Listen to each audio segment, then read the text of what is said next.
हमारे मजदूर दिन भर में जितना पत्ता तोड़ेंगे वे उसका आधा भी नहीं तोड़ पाता। ऊपर से डांटने से भड़क जाता है और मजदूरी भी ज्यादा मांगते हैं। तो हमारे जो महिला मजदूर बीमार हैं, उनका इलाज करवाओ। हाँ हाँ, क्यों नहीं।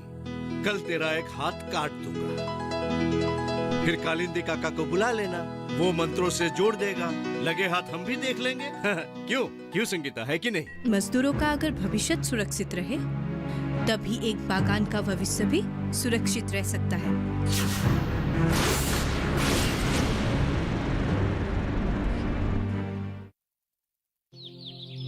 और फिर अगले ही दिन संगीता मैडम ने आदिवासी युवक शंकर और नंदी की बेटी चंपा के सहयोग से बागान की बस्तियों का दौरा किया। आ गए तुम लोग?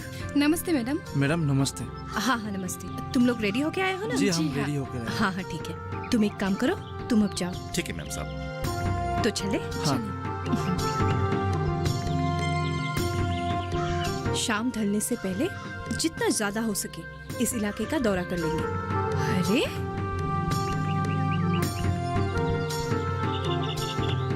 देखो, इन बच्चों को देखो, अभी स्कूल का वक्त है और ये लोग ऐसे खेल रहे हैं।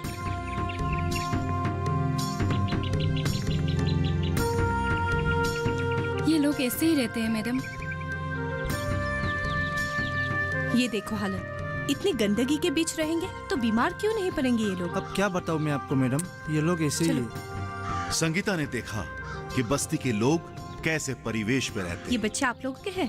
हाँ, ये मेरे नाती पोती हैं, अपने ही बच्चे हैं। ये स्कूल क्यों नहीं जाते? वो क्या है कि हाँ, ये लोग सरकारी स्कूल में जाते हैं पर अब नहीं जाते हैं। अरे भेजिए इन्हें स्कूल,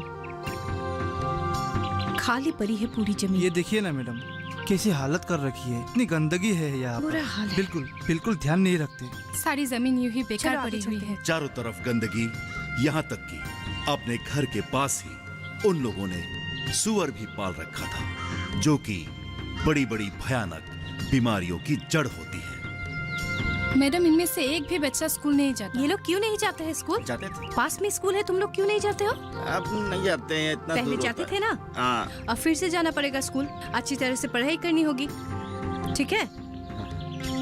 मैडम, इस शौक पर लोग दिन भर ऐसे ही बैठे रहते हैं। क्यों? काम दाम कुछ है ही नहीं, बस ताश खेलते रहते हैं। कोई कुछ कहता नहीं है क्या?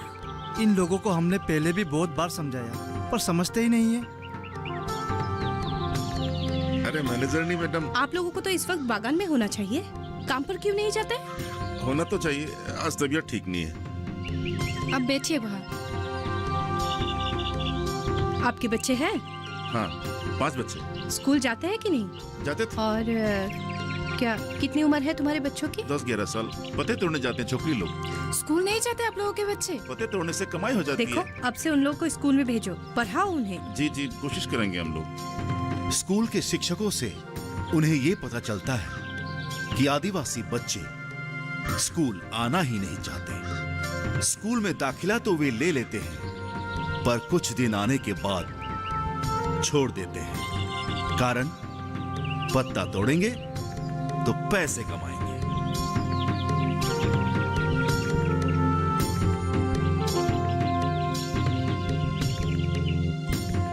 बस्ती का दौरा करते वक्त संगीता मैडम को और एक बात का पता चलता है, वो है बस्ती का एक ढोंगी तांत्रिक कालिंदी का, जो अपने झूठे मंत्रों से लोगों को इलाज के नाम पर ठगा करता था और आदिवासी लोग उसी को ही अपना भगवान मानते थे और इलाज के लिए उसी के पास जाते थे पर अस्पताल नहीं जाते थे।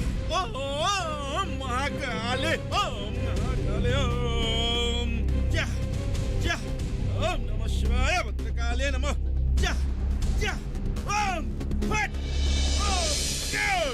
बागान के लोगों की सोच, शिक्षा व्यवस्था, परिवेश आदि को देखकर संगीता दंग रह जाती है। संगीता आदिवासी लोगों से मिलती है, बच्चों के माता पिता से मिलती है, स्कूल के शिक्षकों से भी मिलती है और अंत में इस नतीजे पर पहुंचती है। बहुत बुरा हाल है विकी, बहुत बुरा। अगर इनके जीवन शैली ऐसे और कुछ साल रही तो यहाँ पत्ता तोड़ने के लिए कोई भी नहीं बचेगा। देखो, हम लोग अपनी तरफ से पूरी कोशिश करते हैं हर सुविधा मुहैया कराने के लिए, लेकिन घर घर जाकर तो ये कह नहीं सकते।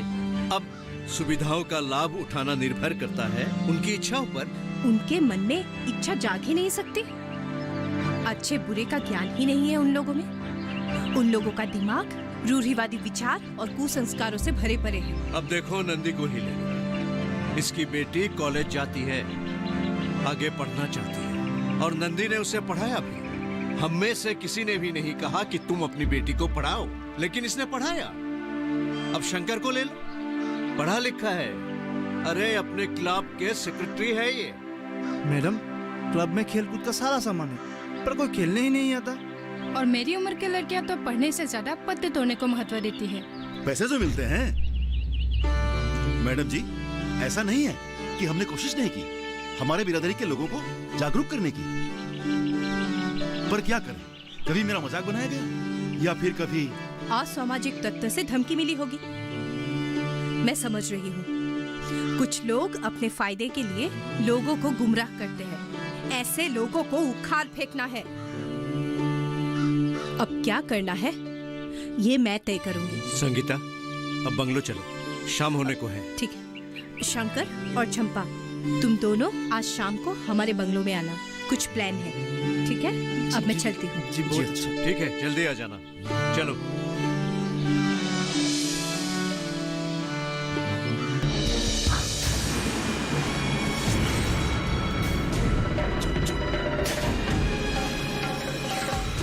तो मैनेजरनी ने हम आदिवासियों को सुधरने का ठेका ले ही लिया। अब मेरा क्या होगा? लोग इलाज के लिए अस्पताल जाने लगे तो जो मंत्र मुझे याद है वो भी मैं भूल जाऊंगा। ये शंभू दादा ऐसा कुछ होने नहीं देगा। चल चिल्लम निकल। जय भोले शंकर।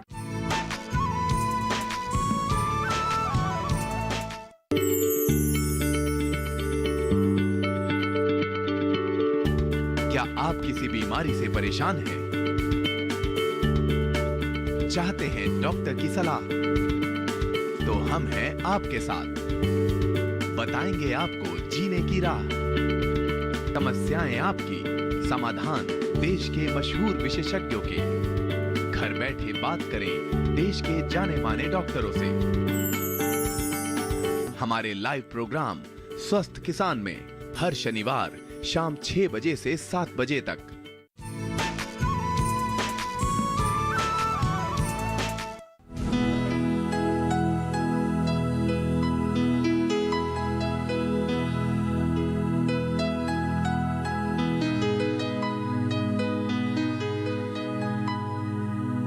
मेम साहब, वो लोग आ गए। आओ बैठो। अरे बागान की नियम छोड़ो, बैठो।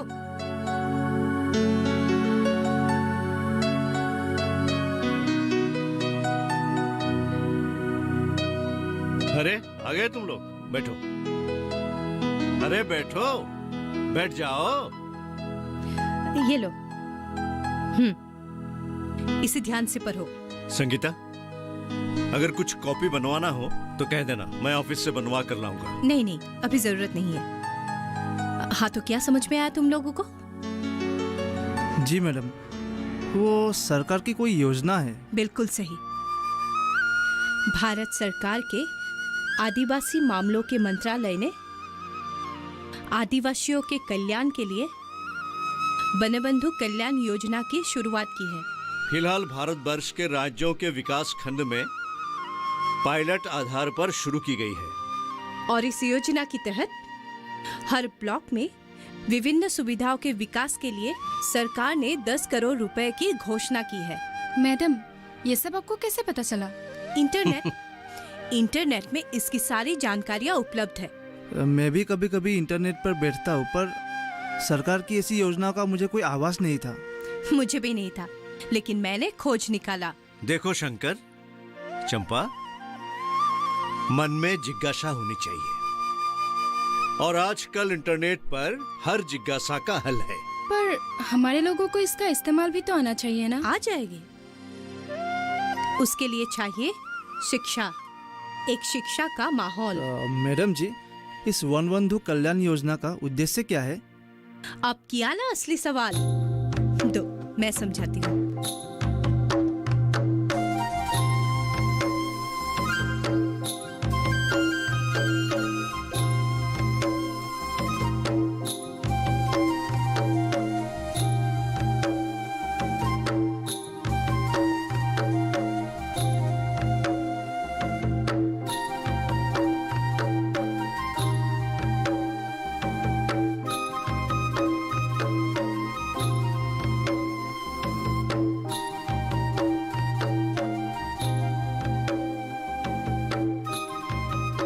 अब समझ गए ना?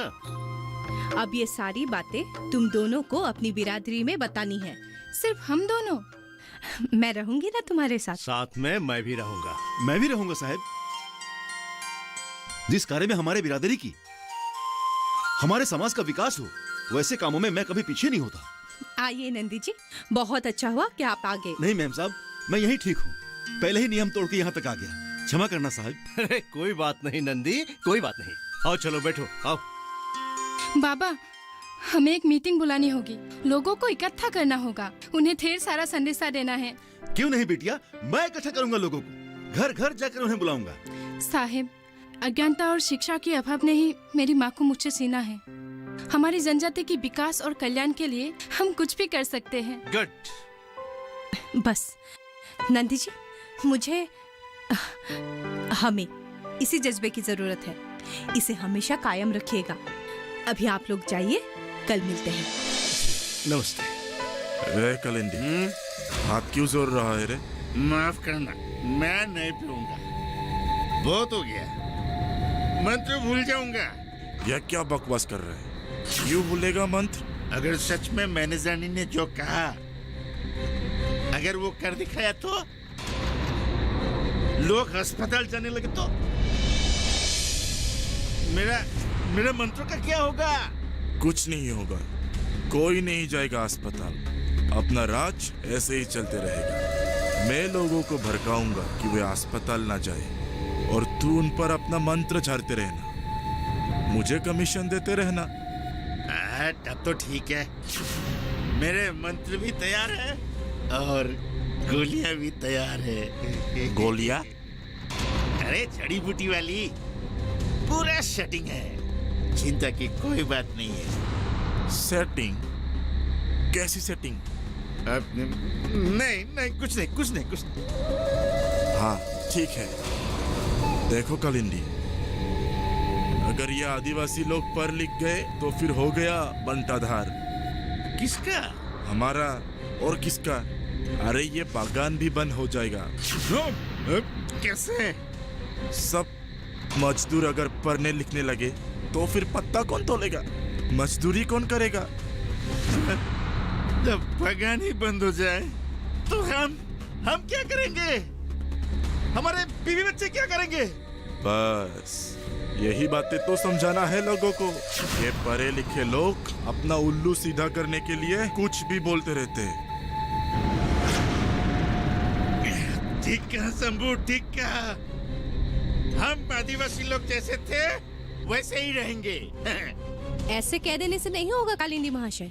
ऐसे कहने और सोचने वाले आप होते कौन हैं? देखिए, इस बागान के विकास के लिए हमें जो करना चाहिए हम कर रहे हैं, पर ये अलग बात है कि आप लोग उसका लाभ नहीं उठा पा रहे हैं। डॉक्टर साहिबा जी, आप ही समझाइए। थैंक यू मैनेजर साहब। देखिए, इस बागान की स्कूल मास्टर, अस्पताल के डॉक्टर, कंपाउंडर, नर्स सभी मुफ्त की तनख्वाह ले रहे हैं, और इसकी जिम्मेदार है आप लोग, क्योंकि आप लोग अपने बच्चों को स्कूल भेजते नहीं हो। बीमार पड़ने पर भी आप लोग अस्पताल जाते नहीं हो। स्कूल मास्टर और हम लोग बेकार हो चुके हैं। हमसे तो अच्छे ये कालिंदी ओझा है। क्यों कालिंदी? ये लोग इलाज के लिए मेरे पास आते हैं तो मैं क्या करूं? मुझे इलाज करना पड़ेगा। इस साल मलेरिया के 5 केसेस आए थे, 5 ही तुम्हारे पास गए, और तुम एक का भी इलाज नहीं कर पाए। 3 तो मारे गए, और बाकी 2 जनों को हमने ऐन वक्त पर शहर भेजकर बचाया।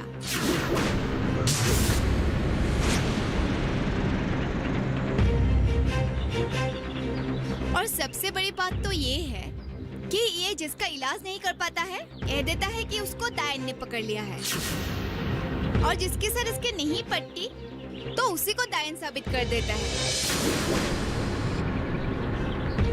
हरिया और उसकी पत्नी इसी कालिंदी का शिकार है, और नंदी सरदार सब कुछ जानते हैं। जी, ये सच है। आज डॉक्टर मैडम की वजह से ही मुझे साहस मिला है, वरना कालिंदी ने मुझे धमका के रखा था। क्या ये सच है का? देखा आप लोगों ने? कालिंदी दोषी है, इसीलिए वो भाग गया, सच का सामना नहीं कर पाया। असली मुद्दे पर आओ। हाँ, मेरे मजदूर भाइयों और बहनों, इस बागान की विकास के लिए बागान के मालिक सोचेंगे, आपके मैनेजर साहब सोचेंगे, पर आप सभी आदिवासी जनजातीय समुदाय के सर्वांगीण विकास के लिए सरकार ने एक योजना बनाई है, और उस योजना का नाम है चंपा।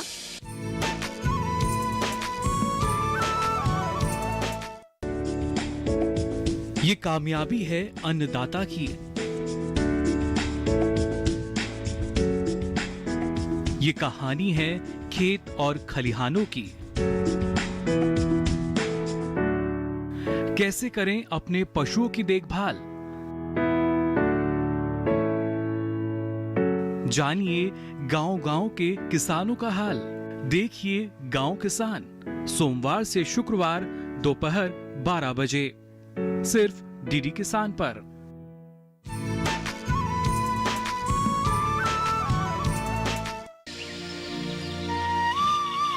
प्रधानमंत्री वनबंधु कल्याण योजना। इस योजना से क्या होगा? हमारे बिरादरी, हमारे समुदाय का विकास होगा, हमारा भविष्य सुरक्षित होगा। इस योजना का उद्देश्य क्या है? शंकर, चंपा, शुरू करो। वन बंधु कल्याण योजना का उद्देश्य है जनजातीय क्षेत्र से जीवन की गुणवत्ता में सुधार, शिक्षा की गुणवत्ता में सुधार, आदिवासी लोगों के लिए गुणात्मक और स्थायी रोजगार, गुणवत्ता को ध्यान में रखकर बुनियादी अंतराल को संयुक्त करना, और आदिवासी संस्कृति और विरासत की सुरक्षा। ये लोग इतनी बातें कैसे जानते हैं? ये लोग पढ़े लिखे हैं, ज्ञानी हैं। अच्छे माहौल और अच्छे वातावरण में रहते हैं, इसीलिए स्वस्थ है। हाँ, अभी सरकारी योजनाओं के बारे में भी ये लोग जान गए हैं, इसीलिए जल्द ही इनके पास रोजगार भी होगा। इस योजना के अंतर्गत स्थायी रोजगार, गुणात्मक उच्च शिक्षा, सबको अच्छा स्वास्थ्य, रहने के लिए उपयुक्त घर, स्वच्छ पीने का पानी, सिंचाई, बिजली आदि की व्यवस्था की जाएगी। साहब एक बात बताइए, अगर हम आदिवासी लोग पढ़ लिख गए तो आप बागान कैसे चलाओगे? ये सोचना तुम्हारा काम नहीं है शंभू, तुम अपने जमाने के सोचो। अभी जो मजदूर तुम्हारे पास है उनके विकास के लिए सोचो, भविष्य की तो हम सोचेंगे। उनके मन में जागरूकता लाओ, ताकि वे अपने घर का आंगन साफ सुथरा करके रखे, पानी उबाल कर पिए, और अपने आसपास के जमीन में साग सब्जियों की खेती करें। और बीमार पड़ने पर हमारे पास आए, डॉक्टरों से इलाज कीजिए, ना कि तांत्रिक और ओझाओं से।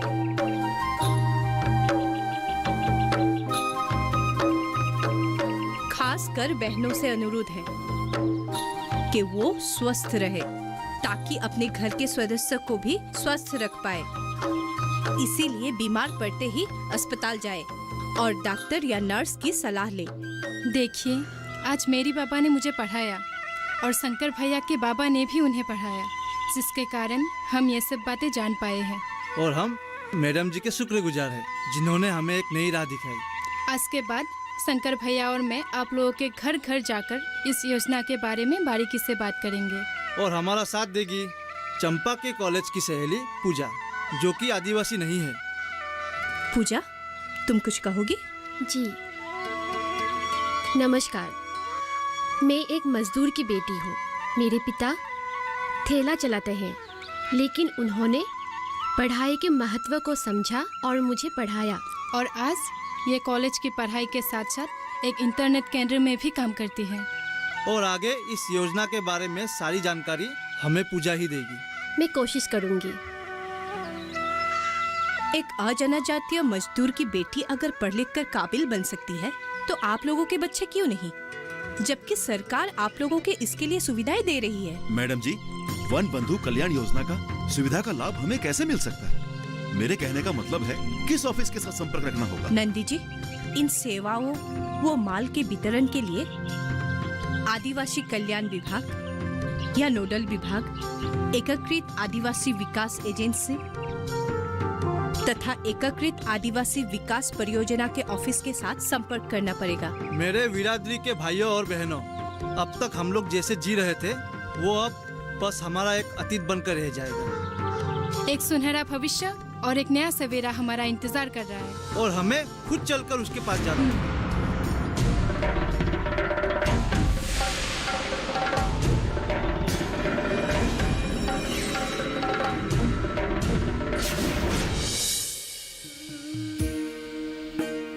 संगीता मैडम के अथक परिश्रम से आदिवासी इलाकों में विकास का दौर शुरू हो गया था। संगीता मैडम ने स्कूल के शिक्षकगण और अभिभावकों के बीच एक सेतु का काम किया।